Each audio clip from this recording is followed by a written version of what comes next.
En esta emisión, Comisión Económica para América Latina, CEPAL, propone interconexión eléctrica, mejorar la infraestructura vial, conexión ferroviaria y un gaseoducto para mejorar la economía de Centroamérica y México. Supuestos exmilitares continúan con la amenaza de bloquear las elecciones del 16 de junio si el gobierno no accede a indemnización de por lo menos 85,000 quetzales para cada uno. Quema de urnas o bloqueos podrían ser las acciones a tomar. Al menos 15 empleados municipales de Antigua Guatemala en Zacatepeques fueron despedidos cuando aparentemente estaban formando un sindicato. La municipalidad se defiende afirmando que todo es producto de una reorganización. Atrasos en pagos a maestros por contrato, falta de avales a expedientes municipales y otros problemas administrativos genera falta de nombramiento de director departamental de educación de Quiché. Y en noticias internacionales, mujeres que han practicado el aborto critican la recién aprobada ley antiaborto que fue aprobada en Alabama, Estados Unidos.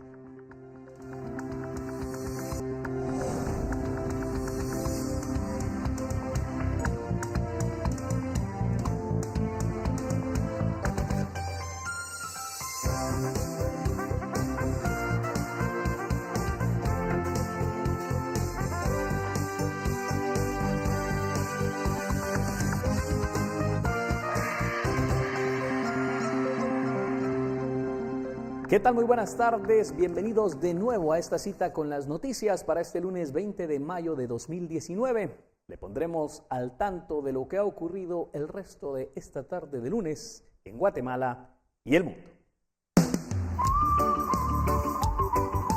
Siéntete bien en Farmacias Cruz Verde. Buen servicio, no cuesta más.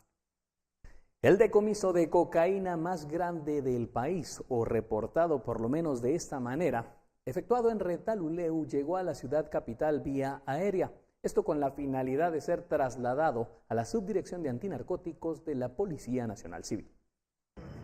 A las instalaciones de la Fuerza Aérea Guatemalteca llegó a bordo de 3 aeronaves la cocaína incautada en la aldea El Chico, Champerico, Retalhuleu durante el fin de semana. En total fueron 2.353 paquetes con un valor de 241.751.337 quetzales, que serán trasladados hacia las bodegas de la Subdirección Antinarcótica de la Policía Nacional Civil. Se hizo la prueba de campo correspondiente que dio como resultado presuntivo positivo para cocaína.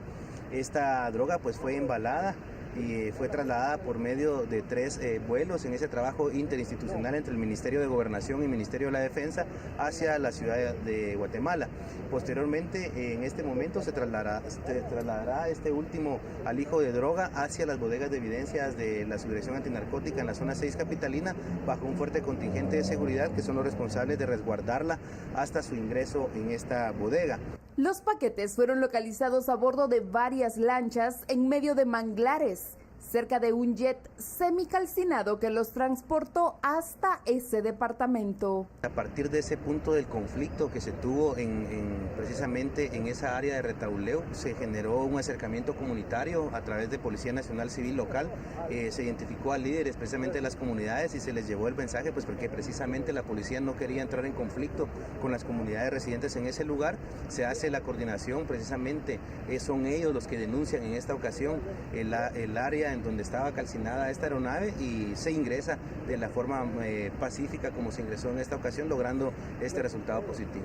Según datos de la PNC, en lo que va del año han sido incautadas casi 6 toneladas de cocaína, siendo este decomiso el más grande hasta ahora. Por una Guatemala en paz, Dadiana Cabrera y Claudia Martínez. Y el ministro de Gobernación, Enrique Degenhardt, se defendió ante las críticas por la tardanza en la incautación de drogas, señalando que estos atrasos aparentemente se deben a los bloqueos que se realizan por parte de comunitarios en defensa de narcotraficantes. Esas aseveraciones irresponsables de parte de algunos analistas que tipifican a Guatemala como un narcoestado. Guatemala es uno de los países líderes a nivel regional del combate directo al flagelo del narcotráfico. Casualmente, este fin de semana se desarrolla una serie de incautaciones importantes. ¿Qué es lo que esto demuestra?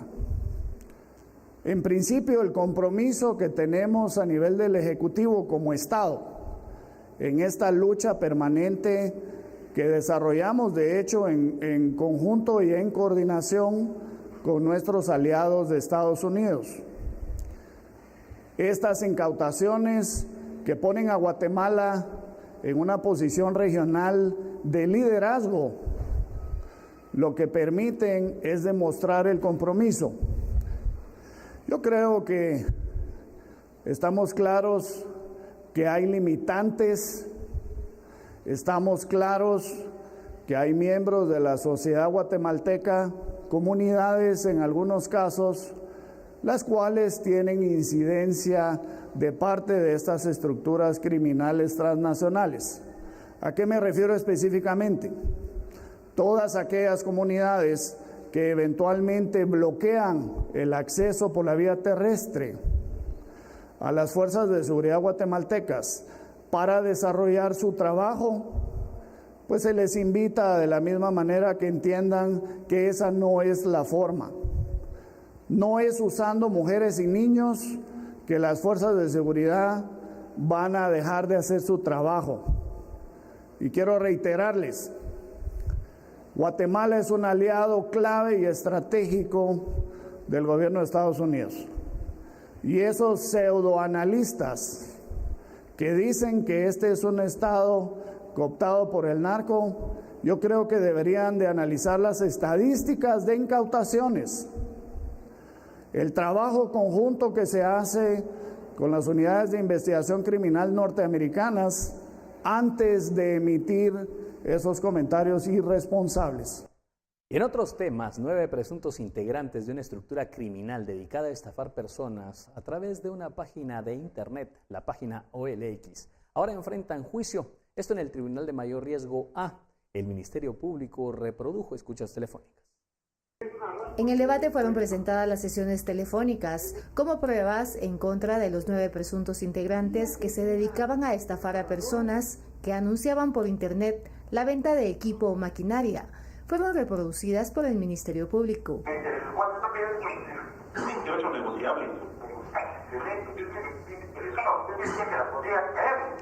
Sí, yo la puedo traer el fin de semana. La Fiscalía señala a Walter Ernesto Rubio de ser el presunto líder de la estructura.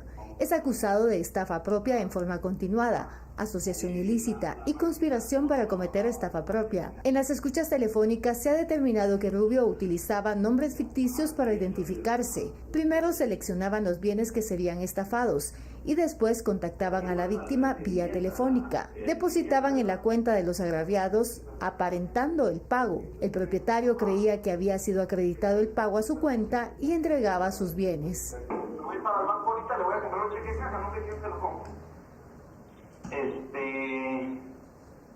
Un cheque en caja. En el debate, el Ministerio Público reveló que los integrantes de la estructura se robaron una cuatrimoto con el engaño de que harían una prueba de manejo. A los pocos días la vendieron utilizando la página de internet OLX para obtener el dinero ilícito. Por una Guatemala en Paz, Eli Contreras y Noé Medina. Y el cuerpo de un joven de 21 años de edad fue encontrado sin vida.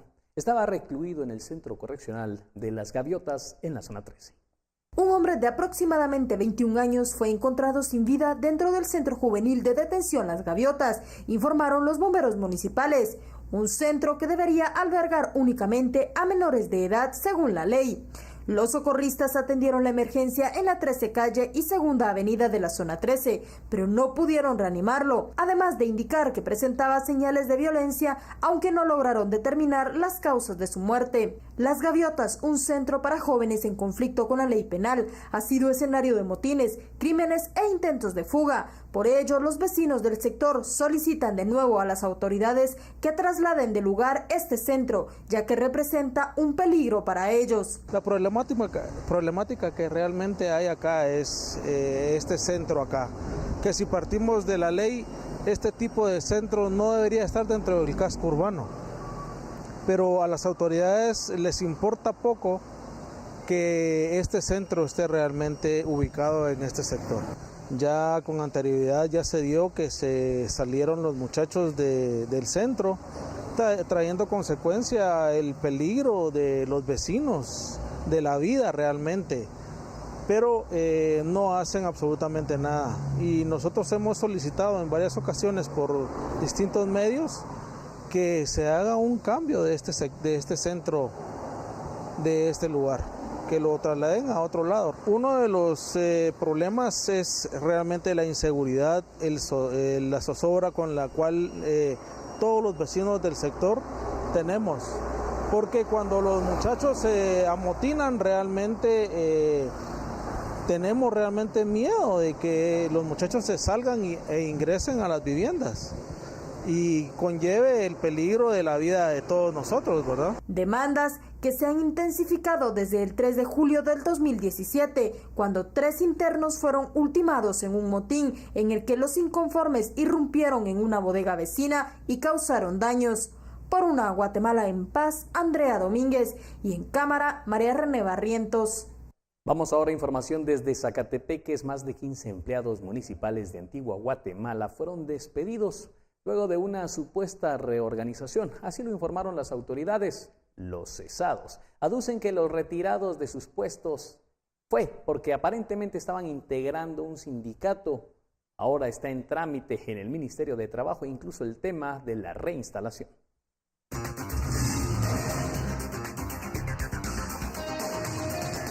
De acuerdo con los afectados, el despido obedece a que en abril último integraron un sindicato que se suma a los 2 ya existentes y que por esta acción un grupo fue cesado de sus cargos, aunque algunos ya fueron reinstalados.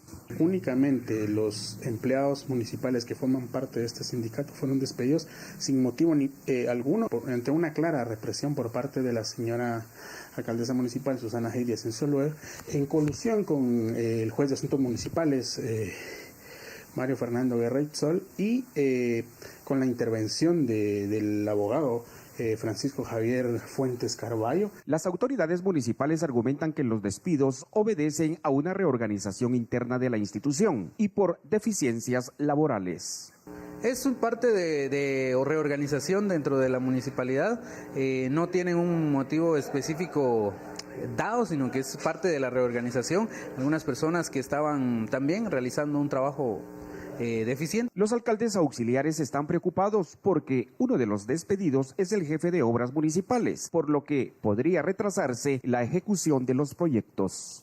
El atraso de los proyectos de las aldeas son proyectos pequeños pero que son de bastante beneficio. Aunque los proyectos ya están atrasados en sí, ¿verdad? Pero esto va a atrasar un poco más la situación en todas las comunidades. La municipalidad no puede despedir a ningún trabajador sin orden de un juez, debido a que desde el 2010 está emplazada por los sindicatos. Por una Guatemala en paz, reportó desde Zacatepeques para Noticiero Guatevisión, Julio Sicán.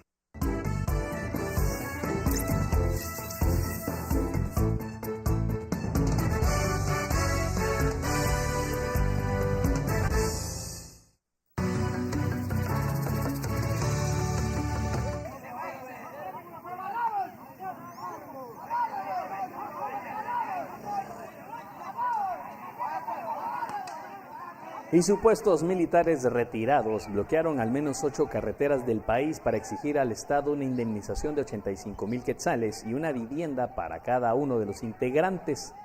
En algunos sectores la protesta se salió de control, como en el kilómetro 173, en el cruce Aipala-Chiquimula, donde, como observamos, los manifestantes agredieron a un motorista que quiso pasar por el bloqueo. Otro grupo de supuestos militares retirados bloqueó el paso en el kilómetro 178 de la carretera al suroccidente en Santa Cruz Muluá, en Retaluleu, donde según ellos no tienen tierras para cultivar. Automovilistas manifestaron su inconformidad con esas acciones porque el bloqueo de carreteras ocasiona atraso a los trabajadores y pérdidas en la economía del país. También hubo bloqueos en el kilómetro 65 de la carretera a El Salvador, en el Boquerón Santa Rosa, en el kilómetro 117 de la ruta interamericana en Las Trampas Sololá, en el kilómetro 246 de la ruta al Atlántico, en el cruce a La Ruidosa, en el kilómetro 136 en el cruce a Río Hondo Zacapa, en el kilómetro 182 de la ruta a Las Verapaces en el cruce a San Julián, en el kilómetro 146,5 en el cruce a La Fragua en Zacapa y en el kilómetro 175 en el cruce a San Esteban, Zacapa. Los bloqueos fueron retirados después del mediodía.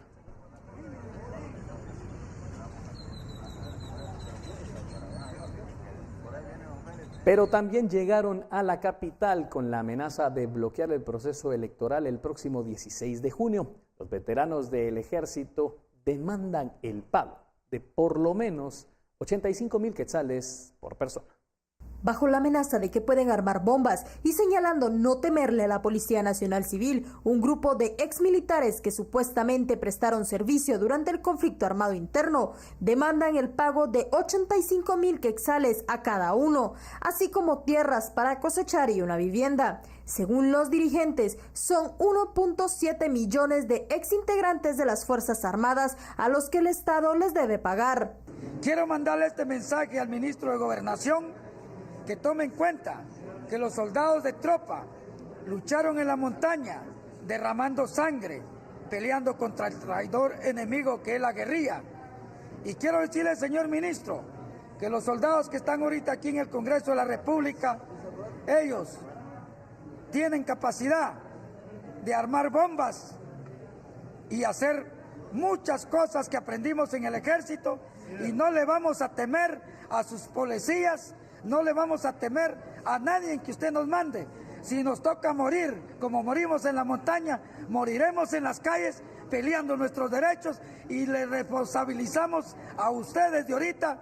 Lo que usted quiera mandar, estamos para responderles en las calles como tropas militares del ejército, que tenemos las fuerzas para hacer bombas y hacer lo que aprendimos en las montañas. No se nos ha olvidado, señor ministro. Los veteranos de guerra amenazan con más bloqueos en el país de no tener una respuesta positiva en una mesa de diálogo que se ha instalado en el Congreso, donde además indican que de no cumplirse sus demandas, o al menos la mitad del pago que exigen, estarán quemando las urnas o impidiendo las elecciones del próximo 16 de junio. Con la respuesta y la resolución dimos fecha.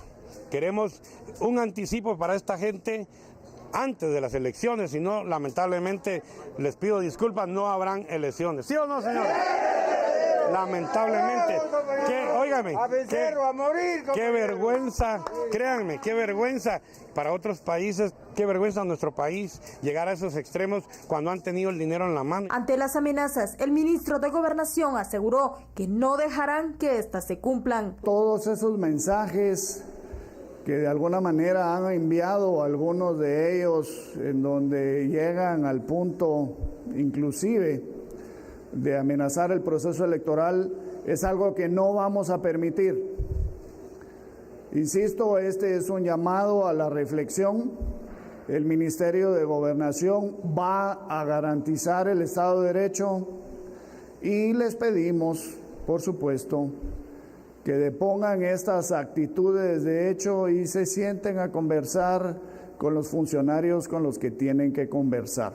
Para una Guatemala en paz, Andrea Domínguez, y en cámara, María René Barrientos.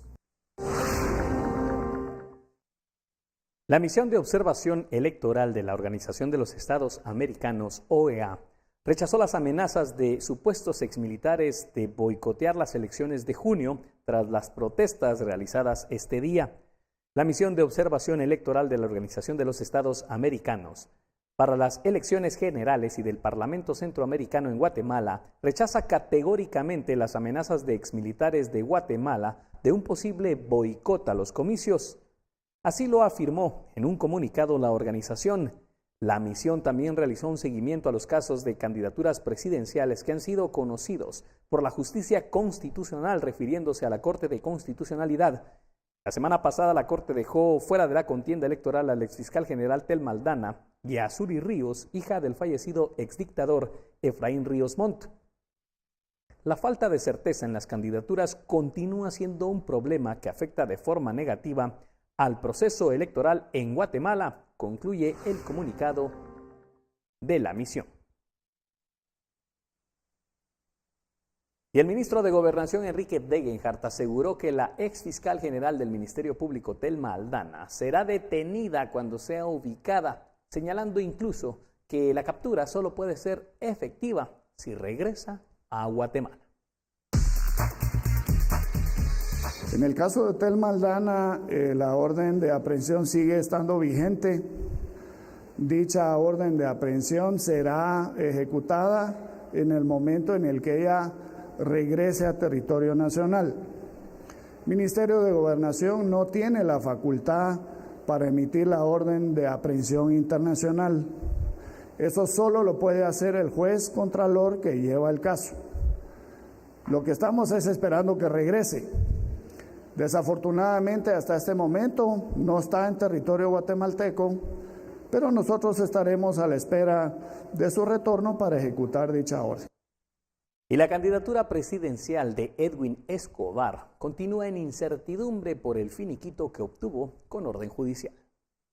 La fiscal del Partido Prosperidad Ciudadana, Sabrina Vélez, entregó al Tribunal Supremo Electoral un documento de la Contraloría General de Cuentas en el que establece que el finiquito del presidenciable Edwin Escobar está vigente. Con esto, el partido busca que los magistrados del TSE no revoquen la candidatura presidencial de Escobar. Se confirma que el finiquito está vigente, que fue legítimamente expedido por la Contraloría General de Cuentas y por lo tanto no permite que el Tribunal Supremo Electoral decida acerca de la candidatura de nuestro binomio presidencial, ¿verdad? Específicamente por la noticia que circuló que pretendía hacerle creer a la población que el finiquito había sido revocado. Entonces, para evitar que se conozca el día de mañana en el Pleno de Magistrados del Tribunal Supremo Electoral, presentamos esta nota de la Contraloría. Según Vélez, solo el Juzgado Noveno podría revocar el finiquito de Escobar y con ello quedaría fuera de la contienda electoral. Escobar obtuvo su finiquito por una orden judicial, aunque la Corte de Constitucionalidad revocó ese amparo y ordenó investigar a la jueza que lo emitió. La candidatura está firme hasta el día de hoy y no ha dejado de estar firme en ningún momento de este proceso, ¿verdad? Porque el finiquito está vigente y ningún órgano jurisdiccional lo ha revocado. El único que lo puede revocar es el Juzgado Noveno. Si el Juzgado Noveno considera que los elementos y los derechos que nosotros consideramos vulnerados al no extendernos el finiquito no son así, lo podría hacer. Pero por el derecho de elegir y ser electos, la presunción de inocencia, nosotros mantenemos que los derechos al no extendernos el finiquito pudieron haber sido vulnerados. El finiquito es un requisito indispensable para todos los candidatos a cargos de elección popular. Por una Guatemala en paz, Dulce Rivera y Juan Carlos Pérez.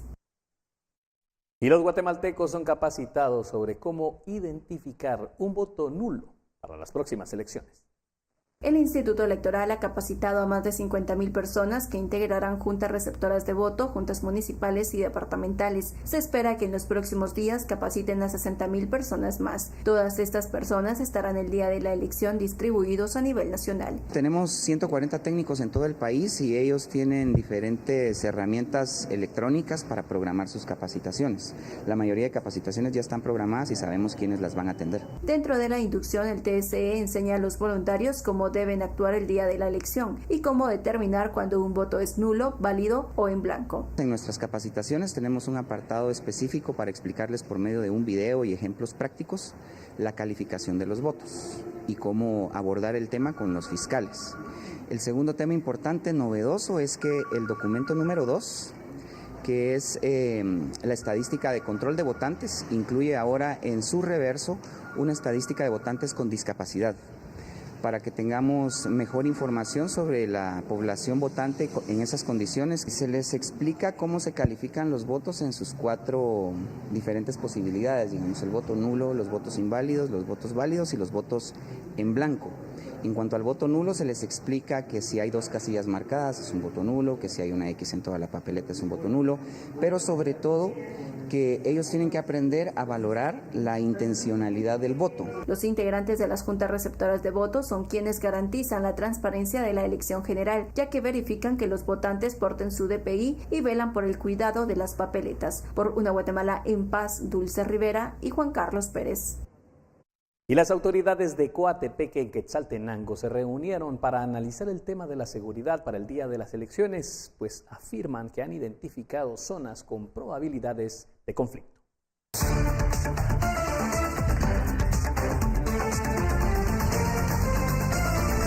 Procuraduría de los Derechos Humanos le preocupa que el próximo 16 de junio en Coatepeque haya un desborde de violencia debido a las amenazas de supuestos vecinos de la denominada resistencia en la zona rural del Pacayá. La garantía a la seguridad y la integridad de los miembros de las juntas receptoras de votos que iban a estar ese día laborando. En segundo lugar, pues garantizar el derecho al voto de estas personas, porque se había hablado de bloqueos, ¿verdad? Se ha hablado, mejor dicho, de bloqueos en esa región, tratando de impedir que las personas se movilicen hacia los centros de votación. Para el día de las elecciones en Coatepeque, la Policía Nacional Civil desplegará 300 agentes para prevenir disturbios. De acuerdo al análisis que nosotros estamos realizando por parte de los jefes de asociaciones de diferentes sectores y de acuerdo a las reuniones que se está llevando a cabo con Gobernación Departamental y la Junta Electoral Departamental, pues se está preveyendo el requerimiento de refuerzo de otras comisarías. Para evitar la retención de los integrantes de las juntas receptoras de votos en el área rural de Coatepeque, el Tribunal Supremo Electoral aprobó trasladar los centros de votación a la cabecera municipal. Ya se cambiaron todas las circunscripciones electorales municipales de Chuatuj, de Las Palmas, La Felicidad, La Unión, San Vicente Pacayá, San Rafael Pacayá 2 y de Santa María. Todos estos centros de votación se trasladaron a la cabecera municipal de Coatepeque.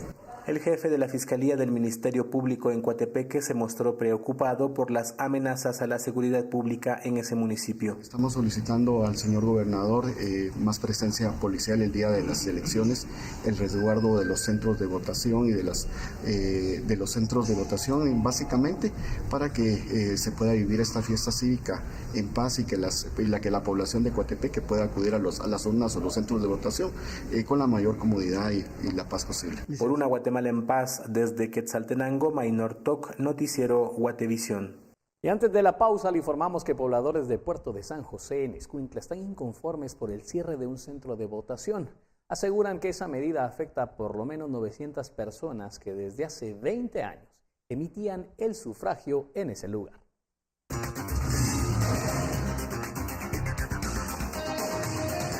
Se trata del Instituto de Educación Diversificada por Cooperativa El Esfuerzo, ubicada en el barrio del mismo nombre, en el cual la mayoría de los votantes son personas de la tercera edad. Los afectados esperan que esta decisión no tenga que ver con partidos políticos, cuyos representantes quieran amañar las elecciones. Es lamentable que se presten instituciones para hacer esas malas prácticas, ya que eso pone en evidencia que de alguna manera puede prestarse para un fraude electoral.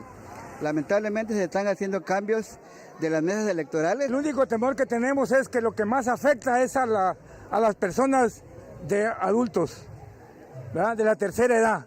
Por eso es de que ellos hicieron hacer el cambio, porque es un lugar donde solo personas adultas llegan a votar. El padrón electoral en este municipio es de 31.803 personas, por lo que se contará con 13 centros de votación. En un memorial firmado por el licenciado Eric Domínguez, donde constan 388 firmas de los ciudadanos que solicitan ese cambio de votación, debido a la cercanía que existe de la vivienda de uno de los candidatos. Solicitaron ese cambio y para evitar mayores problemas en el futuro, pues se hizo un consenso con todos los candidatos que tomáramos la decisión de si se cambiaba ese centro o no, y la mayoría estuvo de acuerdo en que sí se efectuara ese cambio. Por una Guatemala en paz, Carlos Paredes, noticiero Guatevisión.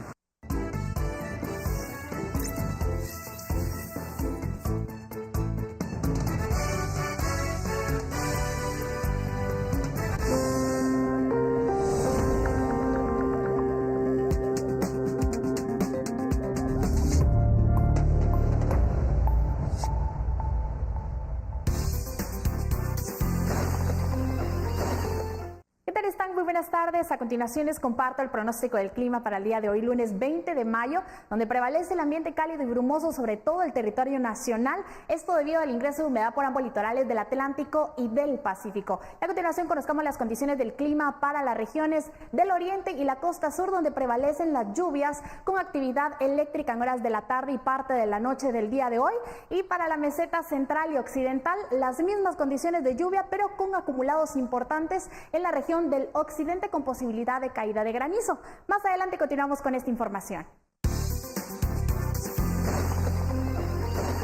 Y estudiantes de la Escuela Superior de Arte de la Universidad de San Carlos de Guatemala manifestaron por la falta de aulas, pues desde hace varios meses que algunos de ellos reciben clases en el piso o en los jardines del Paraninfo Universitario ubicado en la zona 1 de la capital.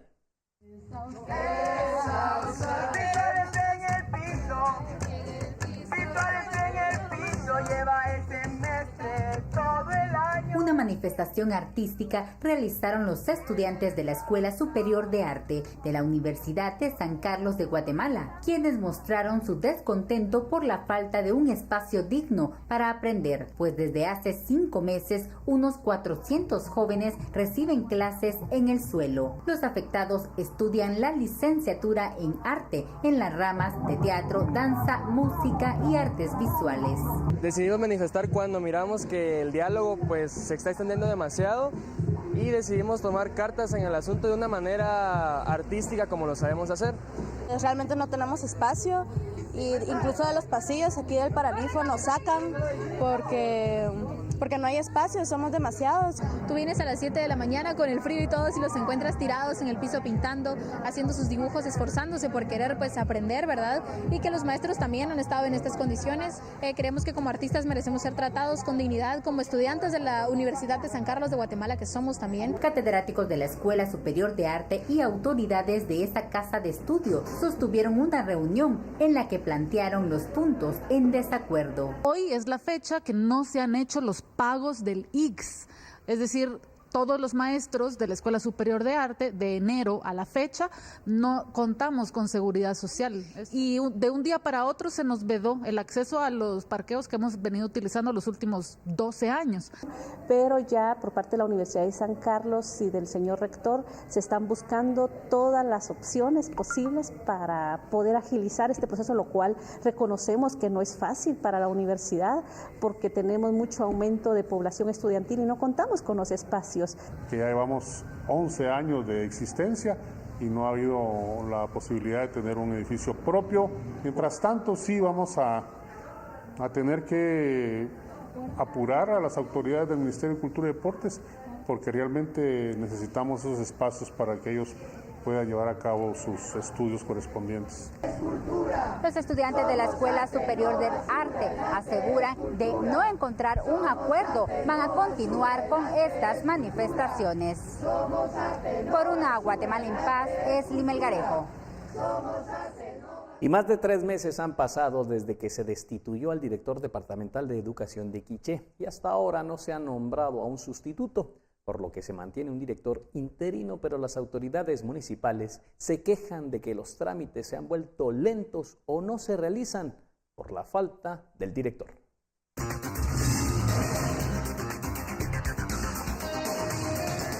El 5 de febrero de este año fue destituido de forma sorpresiva el director departamental de Educación de Quiché, por lo que fue nombrado un director interino.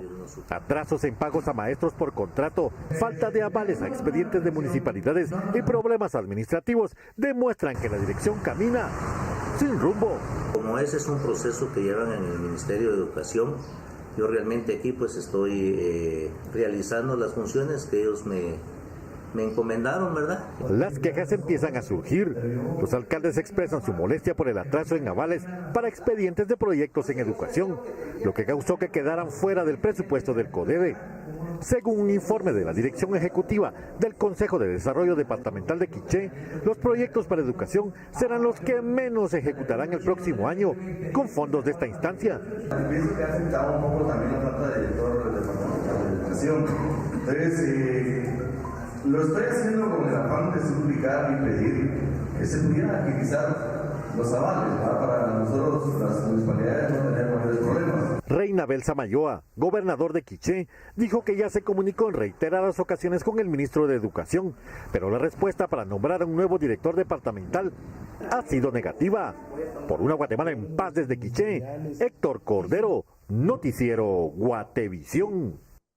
Y el Ministerio de Agricultura se prepara para entregar cupones por 200 quetzales a familias afectadas por el hambre estacional. Esto lo realizarán en todo el país. 200 quetzales con los que solo podrán adquirir 8 clases de productos entre maíz, frijol y harina para atol.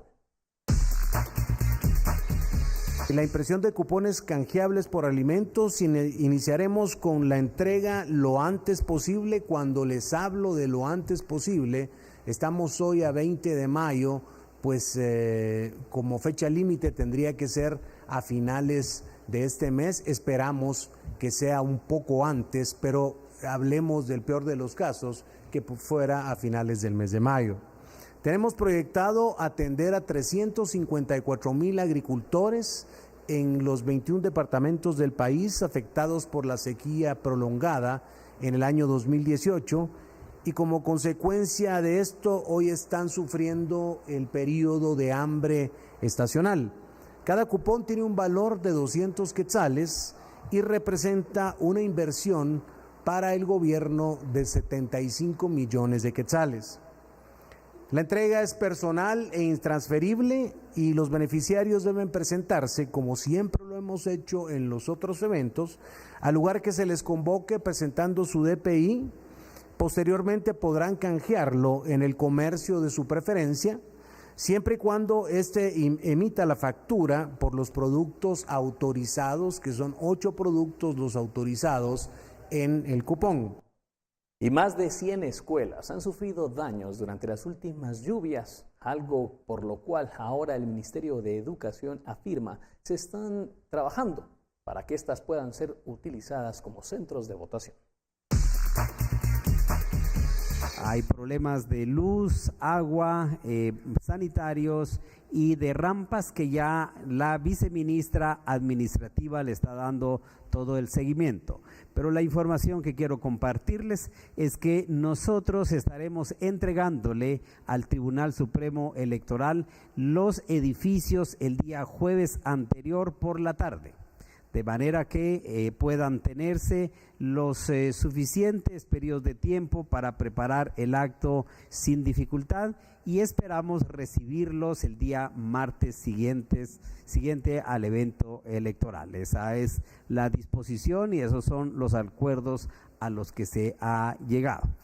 Por otro lado, también muy importante es compartirles la situación de los edificios escolares que han sido afectados producto de las lluvias copiosas y de los vientos huracanados que se han presentado en algunas regiones del país.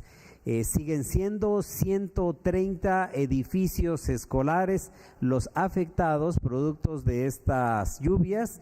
Cada semana, cada día lunes, previo a la reunión de gabinete y al compartir con ustedes, me trasladan la información con relación al tema. Son entonces 130 edificios los afectados y el principal problema es el relacionado con los techos. Los techos son nuestro principal problema. Estamos incluyendo su reparación dentro del mismo grupo que está modificándose y mejorándose para el evento electoral. Son 10 millones de quetzales los que vamos a invertir en esa preparación y en ese mejoramiento de los edificios. Y en Huehuetenango, después de 47 reuniones entre integrantes de la Red Pastoral Social que aglutina distintos sectores y autoridades municipales, el Consejo no ha cumplido con publicar en el diario oficial el reglamento de uso y preservación de la Plaza Central y el Parque La Unión. Estos son los detalles.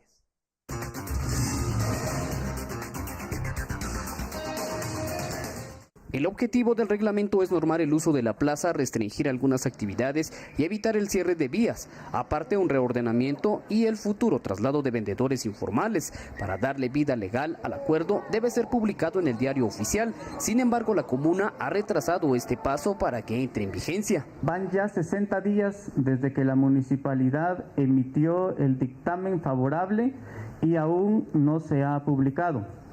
Habiendo ya realizado las reuniones concernientes, la última con el Consejo Municipal. Se trata de un reglamento que consta de 8 capítulos y 44 artículos, los cuales fueron conocidos por cada dependencia municipal. Esperamos en su momento ya poder entregarles a ustedes el reglamento aprobado, validado y presentado ya en el diario oficial, de tal manera que entre en vigencia para el buen uso y preservación del pueblo de Huehuetenango. Según el representante de la red de auditoría social, la comuna ha incumplido. Nosotros vemos con preocupación que en marzo se hizo la propuesta, pero como es de ordenanza inmediata, el Consejo Municipal no ha publicado, lo toman con mucha apatía o con mucho desinterés o un retardo malicioso posiblemente. Vía telefónica, el concejal Bonifacio Castillo confirmó que el atraso en la publicación obedece a que el encargado de hacerlo se encuentra de vacaciones.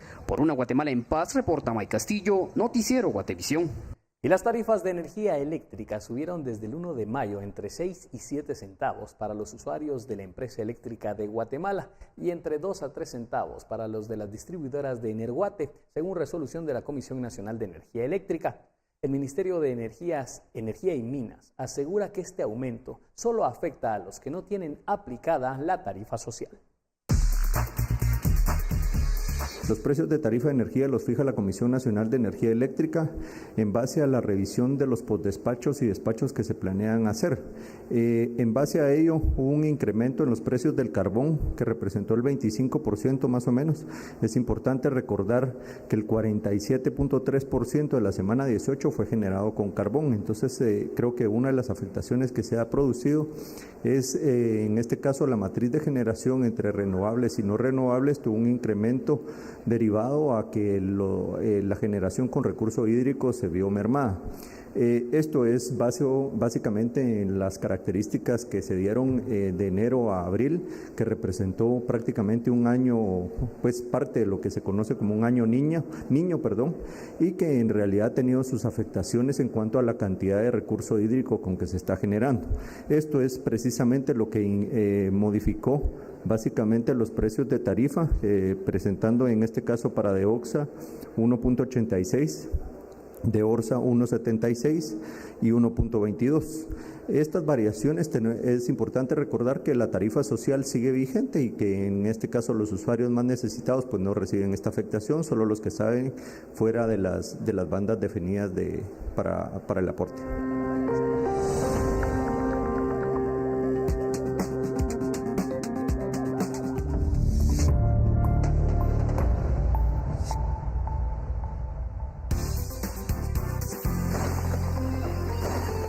Continuamos con más información referente al clima y las condiciones para la franja transversal del norte. Continúan en lluvias con actividad eléctrica en horas de la noche. Y para el departamento de Petén se pronostican lluvias acompañadas de tormentas eléctricas y también incremento de nubosidad.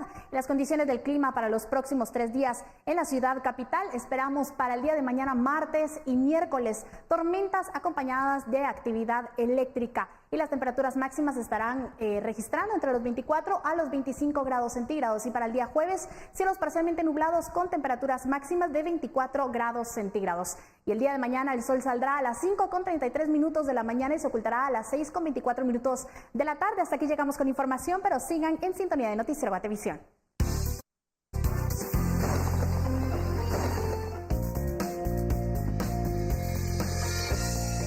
Lo informamos en los titulares: una mujer que fue violada y que quedó embarazada. Posteriormente decidió abortar, una decisión que asegura le salvó la vida. Ahora rechaza la ley antiaborto que autorizó Alabama en Estados Unidos. Samantha Blakely viste una camiseta con una sola palabra: mujer. Se ha convertido en una cara visible en favor del derecho a elegir de las mujeres en medio de un feroz debate por el aborto en Alabama. Ese estado estadounidense acaba de aprobar una ley que lo prohíbe en cualquier etapa de la gestación y bajo cualquier circunstancia, sin contemplar excepciones como el incesto o la violación. Samantha fue violada hace 2 años por un compañero de trabajo, quedó embarazada y decidió terminar su gestación. Para ella, el acceso al aborto es una cuestión de vida o muerte. Si esta prohibición hubiese estado efectiva en aquel entonces, sé que no hubiera podido tener al hijo de mi violador. Así que hubiera tenido alguna clase de aborto inseguro o, francamente, hubiese acabado con mi vida. La ley antiaborto de Alabama contempla hasta un siglo de prisión para los médicos que lo practiquen. Hasta el presidente republicano Donald Trump, que se opone al aborto, dijo que no lo hace hasta tal extremo. Vi que nuestros derechos reproductivos estaban siendo atacados y que era hora de darle voz a las que no la tenían. Así que saco fuerzas de las mujeres que he conocido, cuyas vidas serán las que en definitiva impactará esta prohibición. La ley aprobada la semana pasada será llevada a tribunales por organizaciones de derechos humanos y no entrará en vigor en el corto plazo. Sus autores la diseñaron para provocar una batalla judicial, con la esperanza de que los jueces de la Suprema Corte reviertan un fallo que lo legalizó en todo el país. Samantha asegura que la preocupación que sentían las mujeres en Alabama ahora se ha convertido en miedo. Y en otros temas, esta tarde, la Comisión Internacional contra la Impunidad en nuestro país presentó el informe sobre los bots y los net center. Esto en la actividad donde se hizo presente el relator para la libertad de expresión, Edison Lanza. Nuestra compañera Verónica Orantes se encuentra en el lugar y nos tiene un amplio reporte de lo que se llevó a cabo esta tarde. Verónica, buenas tardes. Adelante con la información. Gracias, buenas tardes. Me encuentro con el relator para la libertad de expresión de la CIDH, Edison Lanza, que se encuentra en Guatemala para la presentación del informe de Bots y Net Center que hace CICIG. En este caso, pues hay que resaltar un poco de la desinformación y mensajes de incitación al odio, que es parte de lo que cumplen la función es precisamente de estos Net Centers. En este caso, que nos pudiera comentar un poco sobre el daño que se realiza a la sociedad con la desinformación y estos mensajes de odio que se trasladan. Bueno, creo que el informe sobre Net Center que acaba de publicar CICIG demuestra que no es la discusión espontánea esto, digamos, entre personas que pueden criticar un artículo periodístico o una decisión judicial o una decisión del Ministerio Público o de la CICIG. Se trata de verdaderas campañas, ¿verdad?, articuladas por alguien que las paga, ¿verdad?, a empresas que se dedican a desinformar al público, con lo cual es muy grave para la democracia, es muy grave para la libertad de expresión, es muy grave para el derecho de la gente a saber, ¿verdad? Entonces se crean propaganda, ataques al mensajero, etcétera, con mucho dinero, con la creación de cuentas falsas, que siguen a estos generadores de opinión y de mentira y de falsedad para engañar al público o para tratar de confundir al público. Por eso de ahí, obviamente, un elemento fundamental de la democracia es que haya un debate de ideas libre y no un debate de ideas contaminado por estos centros, ¿no?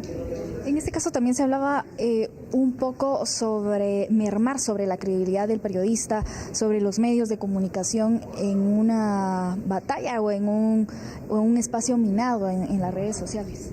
Sí, eso también es una tendencia preocupante cuando el periodismo cumple con su rol, que es controlar lo que hace el poder con los recursos públicos, con las decisiones que adopta, con a quién favorece o quién no, o si lo hace bien, o en fin, discutir y controlar, es un perro guardián de la democracia.